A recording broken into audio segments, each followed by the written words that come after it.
shall we begin? So, it's my understanding that tonight's theme is this idea of higher power and how do we achieve or maintain peace and positivity despite, whatever's going on in our external environment, appearances, conditions, etc.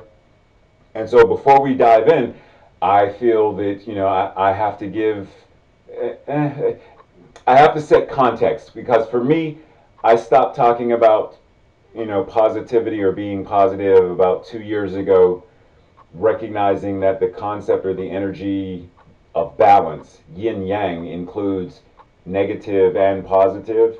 So for me, it's more about the energy of being life affirming, because, like, if we say, oh, I tested positive for COVID, well, that's not a good thing. So referencing it in terms of what is the most life-affirming way, and in Centers for Spiritual Living, we often say, there is only one life, and that life is God.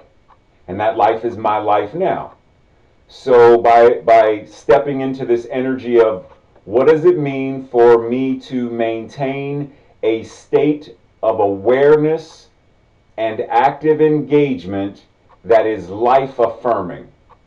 Because once again, if we're saying life-affirming, then we're saying spirit-affirming, God-affirming, universe-affirming.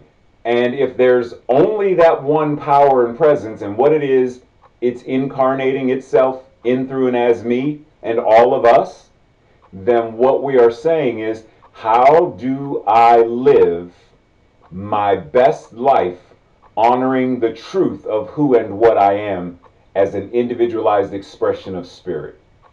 So, the context being laid, we dive into this idea of, so if we're going to maintain this, life of being life affirming, it's the same question of if I were to ask anyone, well, how do you achieve or maintain anything?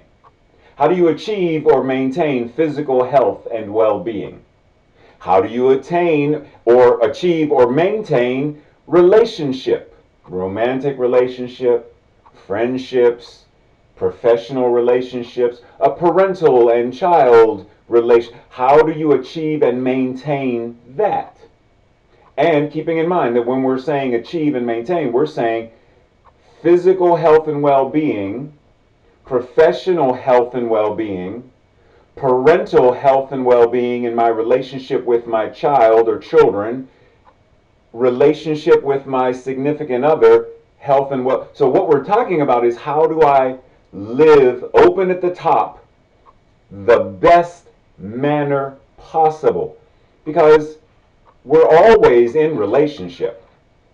Because if I understood, I caught the tail end of what was being said, and even the concept of, or the energy of war is a relationship, albeit a dysfunctional and destructive one.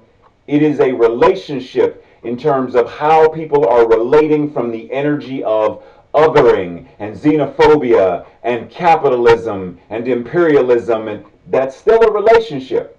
So we're not talking about that energy.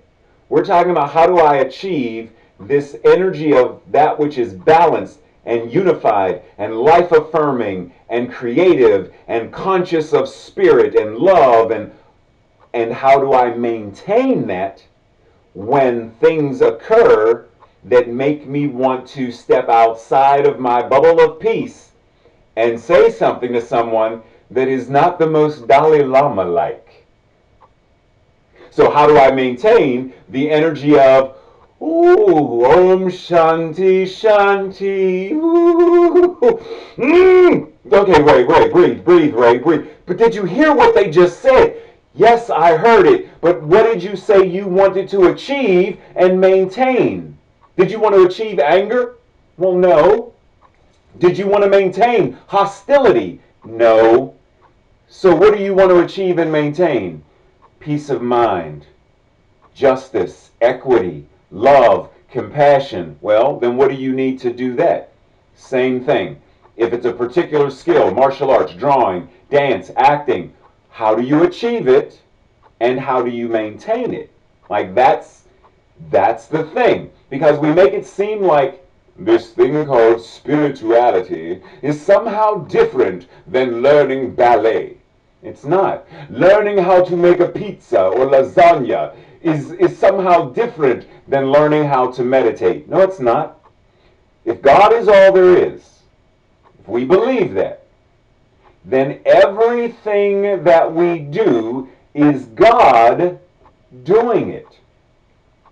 When washing the dishes, there's only one power and only one presence, God. A circle, circumference nowhere, center everywhere. So when I wash dishes, even though I don't wash dishes, my sister washes the dishes, but even when I am washing the dishes, it would be God acting upon itself in the form of a dish and a knife and a fork and a spoon and a rag and the water itself. All of it is spirit manifested in this particular form. So then, isn't washing dishes a spiritual act? It's spirit washing, using itself as water and soap and washing itself as plate and dish. So how is that any different? It's God acting upon itself. But what we do is compartmentalize and make it seem like, oh, well, that's not spiritual because it's, I don't know, but God is everywhere. So our invitation is to bring that awareness into everything that we are doing. Bring that awareness into even the most mundane thing we could possibly do and recognize, I'm brushing my teeth. Is this not a spiritual act? Well, yes. It's self-care. It's a demonstration of health and well-being. It's how God, as me, takes care of this body temple, which is the sacred, and it's not just God in the body temple. The body temple is made up of God's stuff, star dust. It's all spirit. So, the body is God. The spirit is God. The breath is God. The words are God. The thoughts are God. All of it is God acting upon itself. Now, what helps me bring myself to that awareness more often and more frequently is the question. Because our culture and our society as at a whole would rather have us believe, you're just a person, you're just a human. You are a lowly, you are like the dust of the earth, you are like an insect in the... No. It doesn't work that way. Every single one of us is a great and glorious being because we are the universe incarnating itself. It doesn't get any grander than that. So the question then says, well, okay, so how do I achieve this? What's your vision? That starts. What is your vision? It says in Proverbs 29, where there is no vision, the people perish. Okay, so we know that companies have vision. We know that organizations have a vision statement. But what about Ray? Does Ray have a vision statement for how he moves through life? Well, pause. Well, let's. What is a vision? The vision is what you aspire to be, how you aspire to show up in the world. What is your vision? Your vision statement is going to be something that reminds you of the experience that you desire to have. So, vision statement. It is my vision to live, move, and have my beingness, knowing and recognizing and embodying the divine, my spiritual magnificence. When Ernest Holmes says, the only God any one of us will ever truly know or understand is the one we embody, my vision is to embody that. Thought by thought, word by word, feeling by feeling, breath by breath, moment by moment. And then, when you go out in the world, now you are asked, I am asked, is that your vision? Well, then how does your vision assist you in keeping course in the same way that a GPS helps you drive through traffic?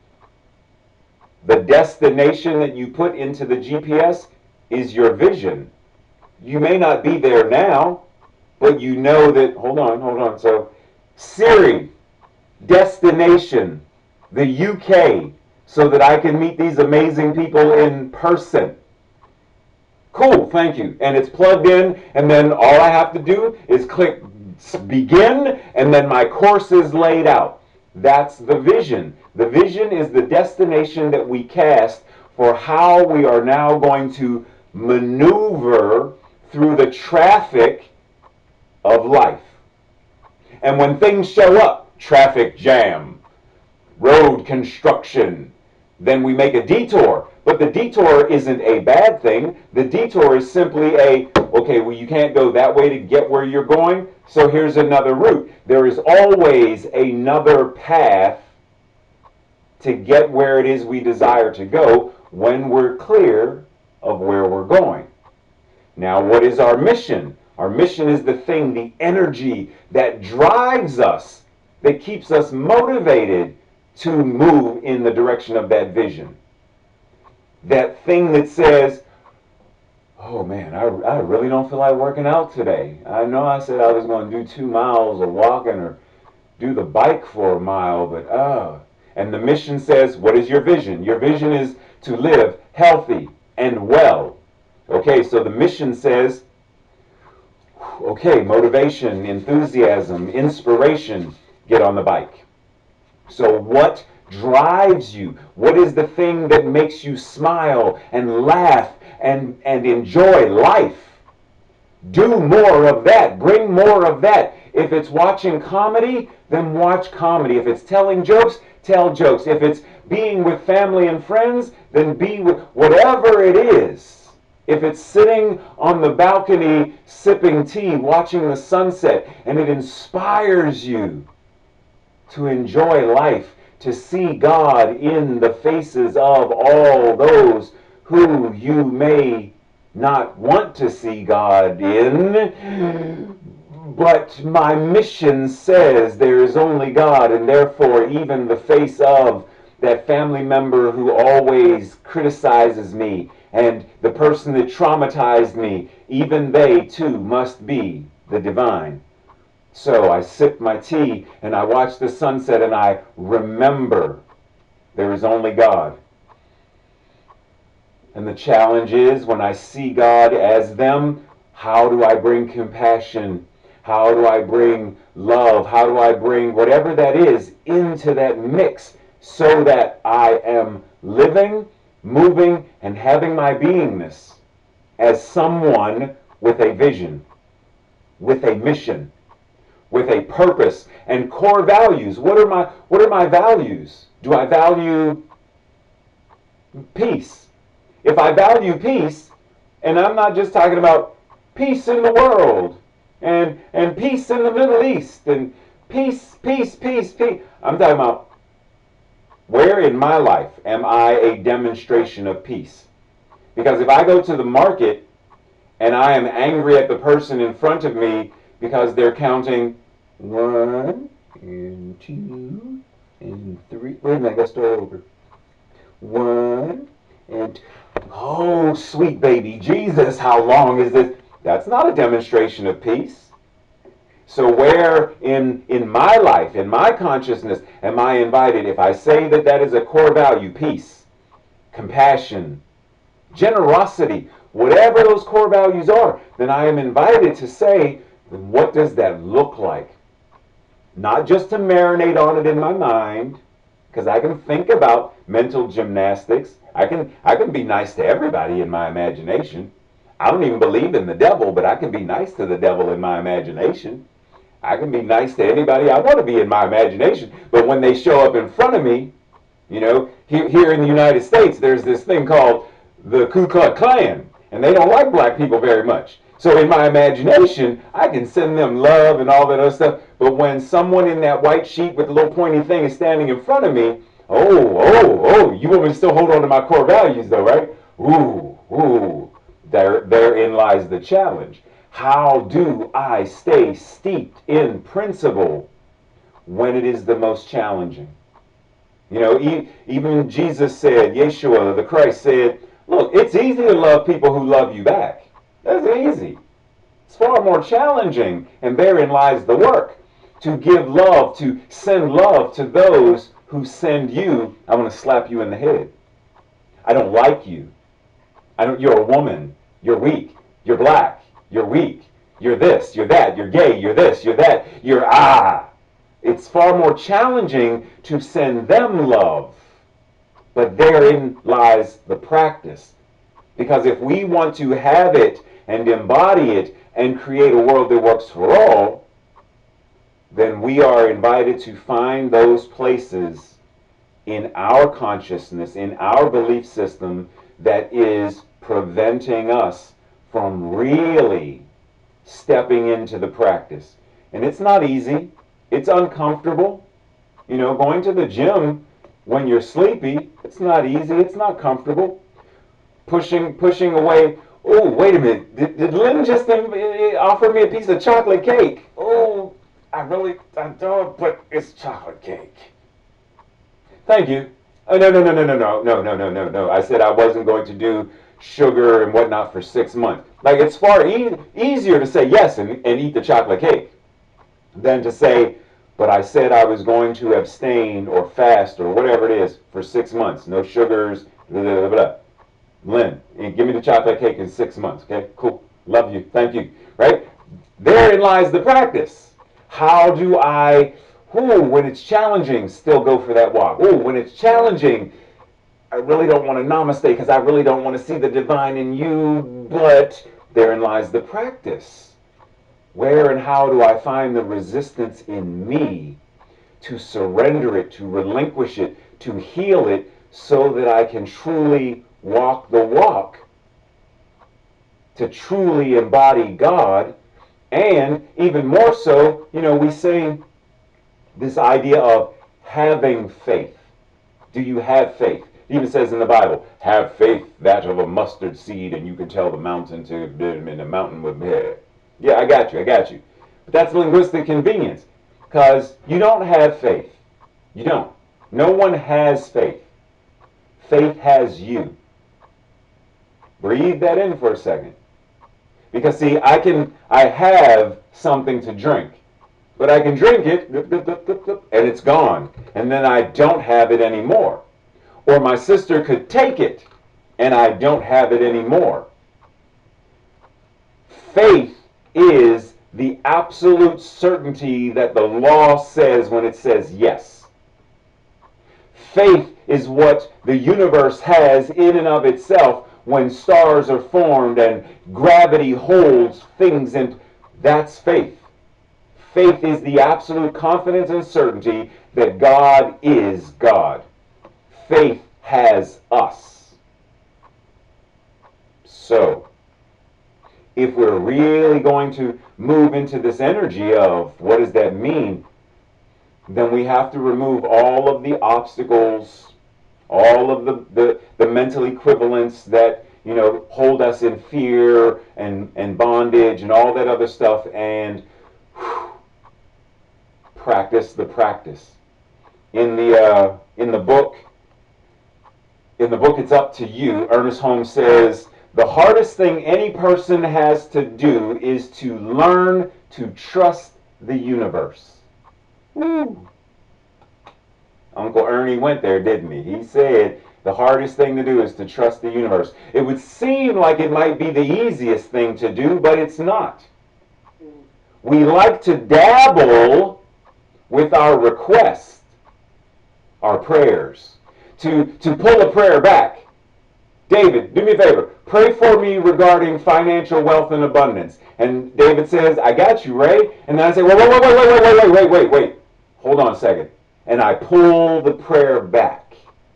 I don't completely allow him to anchor and ground and let the law say yes, because I'm waffling on the fence. I trust. And I surrender, and I let him say, and so it is. And then, having treated, I move my feet. But anyhow, so Holmes goes on to say, we like to dabble with the request. We like to pull our prayers back. We like to give our treatment and then steal it back to see if it's taking root. Now, consequently, the one wishing to demonstrate must turn to their own mind and their own thought, because it is in their own mind and their own thought That is the place where they are the individualized center of God consciousness. Breathe. So we put into a treatment what we desire to come out of it.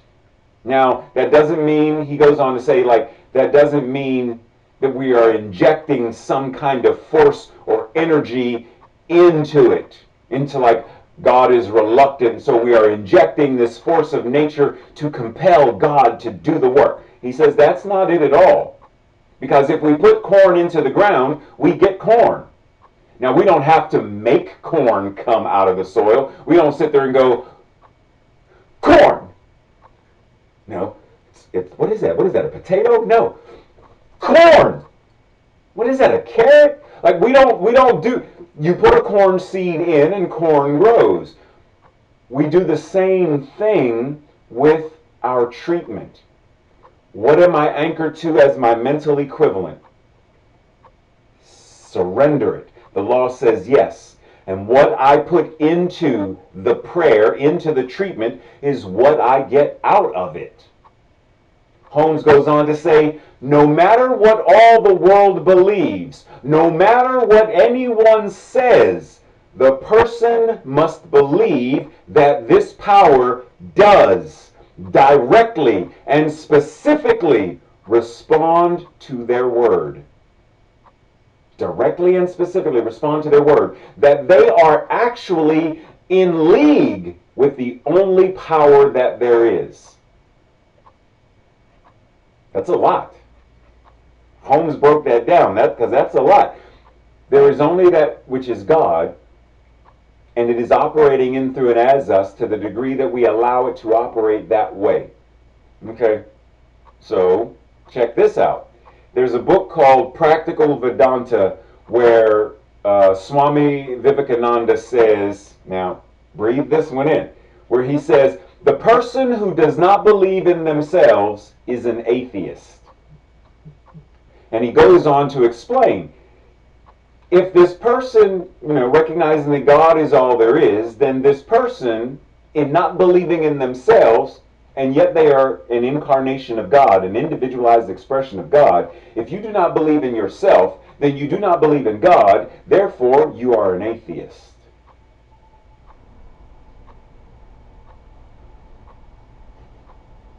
Okay, so if we want to achieve this life-affirming energy, this world that works for all, and we want to maintain peace, love, compassion, unity, whatever that is, we need to be very clear on what it is, what it looks like, what it feels like, what it smells like, what it tastes like, and then begin this practice of embodying it and showing up as it. Let's not talk about it as a theoretical, let's not talk about it as a, well, maybe, like you may be familiar, there's a song that Unity often sings, and some CSLs do it too, where they say, let there be peace on earth and let it begin with me, right? Like, so let there be peace on earth and let it begin with me. But what if it's, yes, there is peace on earth and it has begun with me. That's a different energy. Yes, there is peace on earth and it started with me. And because it starts with me, every interaction I have, whether it's with Sandy or Nikki or Brenda or Paul, I must be the embodiment of what I say my core values are. I must be the embodiment of Namaste. That which is the divine, in, through, and as me, sees itself as you, and it loves and honors itself, which is why it bows before.